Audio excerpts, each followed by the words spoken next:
ദൈവനാമം മഹത്വപ്പെടുമാറാകട്ടെ.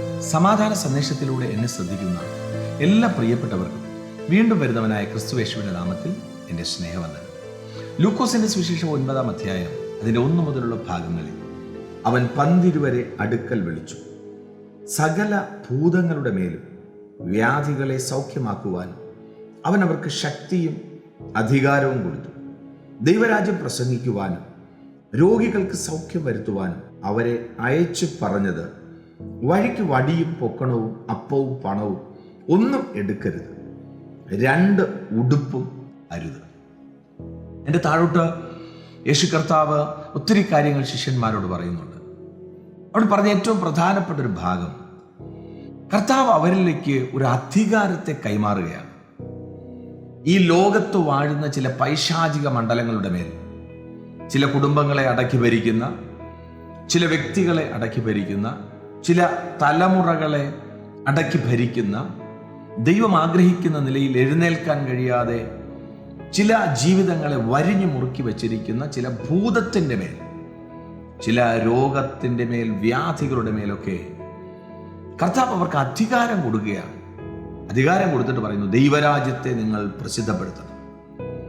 ഇങ്ങനെ പറഞ്ഞിട്ട് കർത്താവ് പറയുന്നു, നിങ്ങൾ പോകുമ്പോൾ നിങ്ങൾ ഒന്നും കയ്യിലെടുക്കരുത്. എന്നെ കേൾക്കുന്ന പ്രിയരെ, കർത്താവിൻ്റെ വിശ്വസ്തത നോക്കി. ദൈവരാജ്യത്തിന് വേണ്ടി പുറപ്പെടുന്ന ദൈവമക്കളോട്, ഭൂമിയിലായിരിക്കുമ്പോൾ അധികാരം കൈമാറ്റപ്പെട്ട, അധികാരം പ്രാപിച്ച തൻ്റെ ജനത്തോട് ദൈവം പറയുന്നു, നിങ്ങൾ ഒന്നിനെക്കുറിച്ചും വിചാരപ്പെടരുത്. ഇതിൻ്റെ മറുഭാഗമാണ് കർത്താവ് പറഞ്ഞത്, നാളെക്കുറിച്ച് നിങ്ങൾ വിചാരപ്പെടരുത്. കാരണം എന്തുവാണ്? നമ്മുടെ മേൽ വ്യാപരിക്കുന്ന ദൈവശക്തിയും അധികാരത്തെക്കുറിച്ചും ഒരു തിരിച്ചറിവുണ്ടെങ്കിൽ പ്രിയരെ, ഒന്നിനെക്കുറിച്ചും ഭാരപ്പെടാതെ. കാരണം നാളെ എന്തു വേണമെന്ന് നമ്മേക്കാൾ നന്നായിട്ട് യേശുവിന് അറിയാം.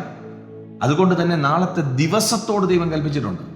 ഈ സന്ദേശം കേൾക്കുമ്പോൾ ജീവിതത്തിൻ്റെ യാത്രയിൽ ഇവിടെ എന്ത് കിട്ടും, എപ്പോൾ ശരിയാകും എന്നൊക്കെ ചിന്തിക്കുമ്പോൾ ഒന്ന് മനസ്സിലാക്കുക, നമ്മുടെ മേൽ കിടക്കുന്ന അധികാരവും നമ്മുടെ മേൽ കിടക്കുന്ന ദൈവത്തിൻ്റെ മഹത്വവും ഇവിടം കൊണ്ട് അവസാനിക്കാനല്ല.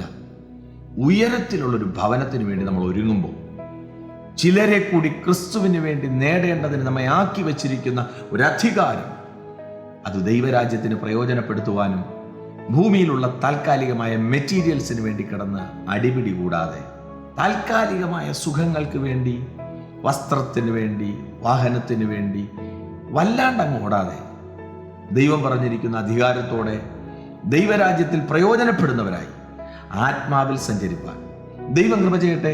വിശ്വസിക്കുക, പ്രാർത്ഥിക്കുക. ദൈവം വിശ്വസ്തൻ. God bless U.